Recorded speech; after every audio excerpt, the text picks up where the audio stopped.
De modo que, por enquanto, o tal do acordo é um desacordo, só funciona no Brasil, não se sabe direito se vai funcionar no resto.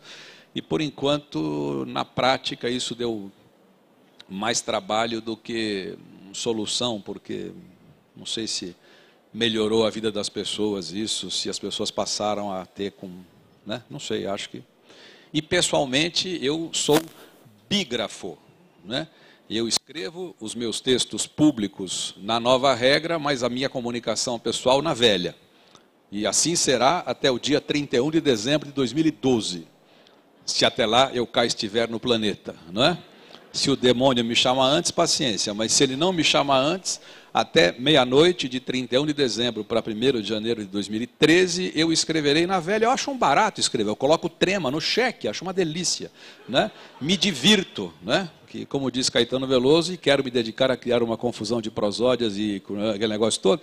Eu acho ótimo viver com as duas grafias, né? Por mim nem existiria essa nova grafia, porque a coisa deveria ter sido feita de outro jeito, respeitando o nome da coisa, acordo ortográfico, ou todo mundo ou ninguém, a coisa deveria ser discutida, implantada em conjunto, e não essa coisa enfiada goela abaixo, de uma maneira absolutamente esquisita, né? Estranha, que atende a objetivos que eu não consigo saber direito quais são, né? E se é para chamar acordo ortográfico, eu trouxe até o livro aqui do professor Antônio Wise, que foi o nosso negociador nessa coisa, ou é acordo ou não é. Se é acordo, é todo mundo. Se não é todo mundo, não é acordo. É por aí. Boa tarde. Pois é, eu ia começar por dizer isso, não é? Eu acho que é perfeitamente o exemplo claro de um desacordo, não é? É uma coisa muito bonita como é que um acordo gera tanto desentendimento e como é que a palavra acordo nunca foi tão mal usada por tanta gente, não é? Um acordo que deveria ser um denominador comum, ou uma tentativa de denominador comum entre 8 países, que eu saiba, 3 assinaram, Portugal, Brasil e São Tomé. Eu deduzo que São Tomé foi convencido a assinar. Deduzo, mas posso estar equivocado. E desses 3, dos 8, só um pôs em prática, que é o Brasil. Portugal, de facto, algumas pessoas querem, a grande maioria não quer e a grandíssima maioria ignora. Em Angola e Moçambique, que são casos que eu conheço, eu penso que realmente é uma questão, falar do acordo ortográfico ou do PIB da China é muito parecido, digamos. Até pode saber mais do PIB da China do que do acordo ortográfico. Isto a nível civil, não é? Não é que o governo, o Ministério da Educação ou da Cultura, não sei qual deles é que se ocupa de tão importante questão, é que está a tratar disso, e de facto está, mas a população não. Lembro aqui um episódio que uma vez estava um senhor, estava à televisão a fazer uma gravação e era uma sequência de notícias. E primeiro estavam a falar de uma questão de saúde, de doenças, etc. E está aqui um popular ao lado, entretanto acaba a notícia da saúde e diz, bom, e agora vamos falar então sobre o tema que nos trouxe aqui, da lusofonia, e apanham a primeira pessoa, né, que está ao lado e diz, o que é que o senhor acha da lusofonia? E ele diz, não, camarada, desculpe, eu só não entendi, essa doença também tem que usar preservativo. Quer dizer, o homem veio daquela sequência das doenças, quer dizer, a primeira preocupação dele é se essa doença também requer o uso do preservativo, não é? Claro, um caso paradigmático, único, não tem nada a ver com o resto, só que elucida bem o quão distante na vida daquele homem estava a tal, não é? O mesmo para o acordo, o mesmo para o conceito de lusofonia, que depois já lá iremos. Agora, falando a sério, o que acabou de dizer, concordo plenamente. Como é que é possível que estejamos a falar de um acordo que tem pelo menos 2 premissas erradas? O tipo e o grau de consultas que foi feito é muito fraco e pouca gente sabe quem é que foi consultado, por que foi consultado e quem tomou a decisão. Não, o público em geral não sabe. Não estou a dizer que não foram consultadas, né? O público em geral não sabe quem é que foi consultado. O público, digo, o público mesmo, não estou a falar de jornalistas ou de professores universitários. Um cidadão, pergunta a um cidadão de qualquer dos nossos países, desculpe, você sabe quem é que tomou a decisão do acordo ortográfico? E a pessoa vai disparar assim umas pistas tipo PIB chinês. Eu acho que o PIB chinês está em 3,77. E outra, eu sou a favor, sempre fui a favor na vida do debate. Não há pressa, não pode haver pressa em questões tão importantes quanto estas. Sendo que, é verdade, o acordo não é de agora, esse assunto é antigo, ele foi retomado por um grupo de pessoas que achou que tinha que retomar o assunto agora e que, portanto, vão tomar as decisões que têm que tomar, porque é sempre assim. Ninguém nos consulta para coisa nenhuma e a decisão vai avançar. A título pessoal, se posso dizer, eu quero que o acordo ortográfico tenha muitos filhos, não é? Não me interessa nada o tal de acordo ortográfico, não é? Porque eu trabalho com a palavra do ponto de vista artístico. Claro que me preocupa o acordo ortográfico se formos falar da educação dos meus filhos, como é que será passado, etc. Agora, eu, enquanto poeta e escritor, não, quer dizer, façam o que quiserem com o acordo ortográfico, não tenho essa preocupação. A Espanha, enfim, a Espanha e os países onde se fala o castelhano, né, essa normatização ortográfica foi feita há muito tempo, me parece no século XIX. Né? E, enfim, aparentemente foi um processo em que as academias de todos os países foram consultadas e tal, e se criou uma norma ortográfica. São países em que se falam uma série de expressões, evidentemente varia de país para país, mas existe uma única forma por escrito. E isso facilita a circulação de livros. Né?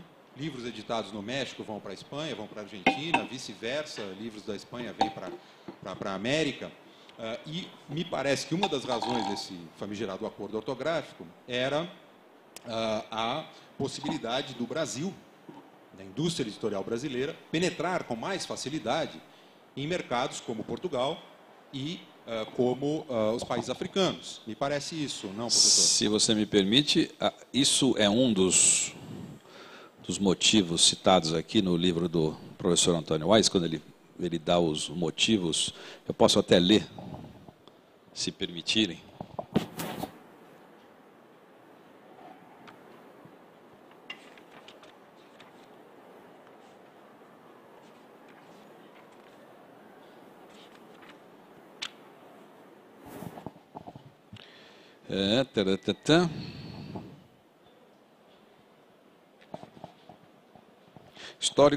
Histórico e objetivos. Né? Não é aqui. Bom, eu não vou achar, mas em suma. Pois é. Mas em suma, ele diz isso com todas as letras, que essa unificação facilitaria o trânsito da língua portuguesa, não só na questão da redação dos documentos oficiais, como também na questão da circulação. Onde há que você não era lido no Brasil antes por causa da diferença gráfica. As pessoas encontravam você na rua e diziam, não consigo entender. Quando você escreve adoptar, eu não sei o que é. É isso? Dizer que isso facilita a circulação parece um argumento fraco. Né? O inglês é grafado de mais de um jeito nos diversos países que o tem como língua oficial e não acontece nada. Né? Você citou a questão do espanhol, também há uma série de diferenças, não só diferenças do léxico, né? do significado e tal. É diferença de pronúncia, diferença gráfica, diferença de uso e tal, e também isso não acontece. O Saramago, quando assinava contrato para publicar o livro dele no Brasil, não permitia adaptação. Estava no contrato.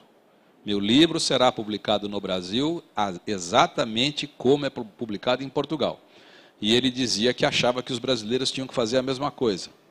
Né?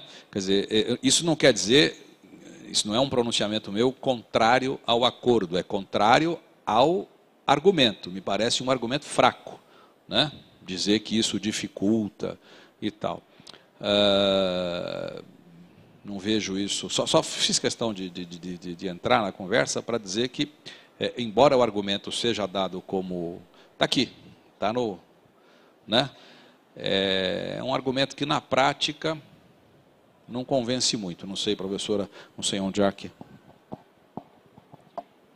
O argumento forte não é esse.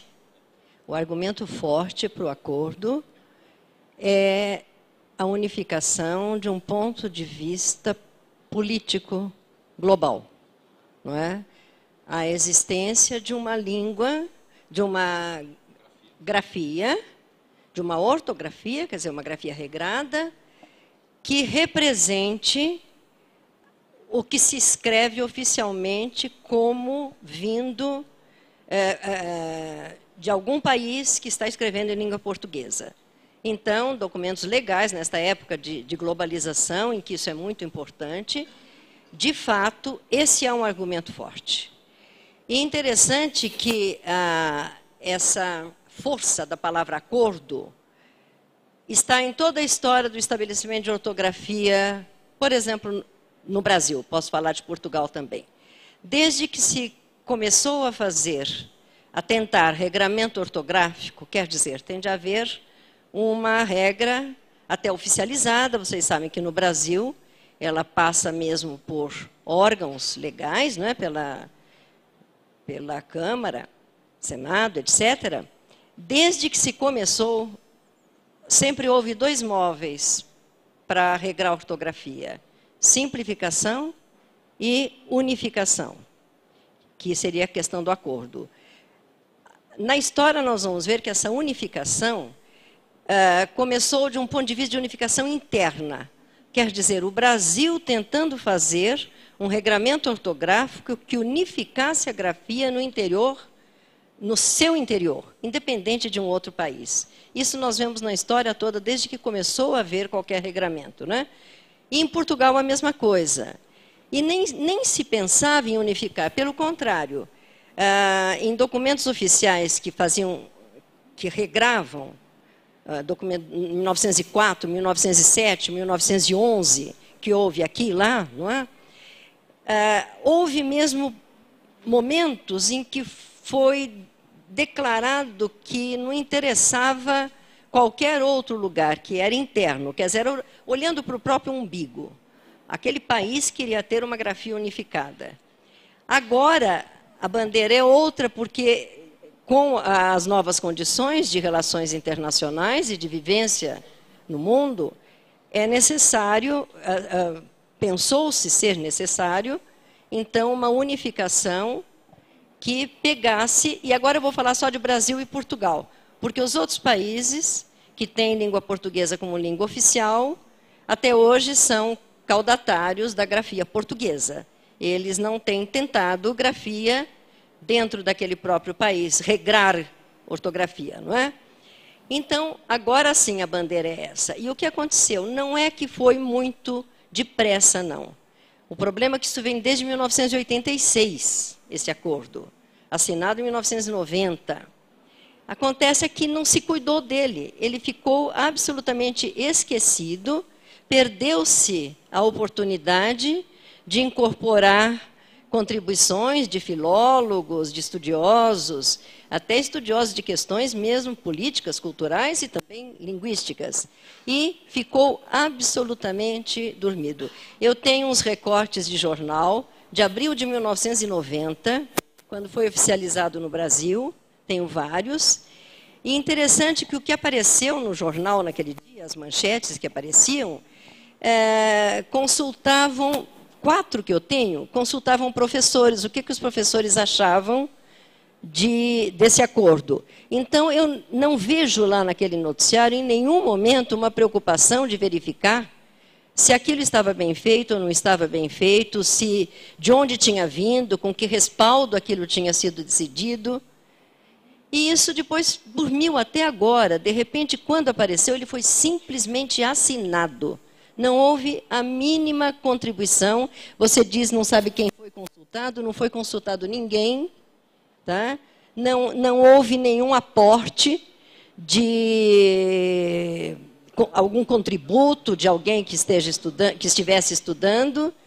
E o que foi de repente, foi assim, de repente, ele foi assinado. Vocês devem saber pelo histórico, que num determinado momento das tratativas políticas, porque tratativas linguísticas, filológicas, não houve.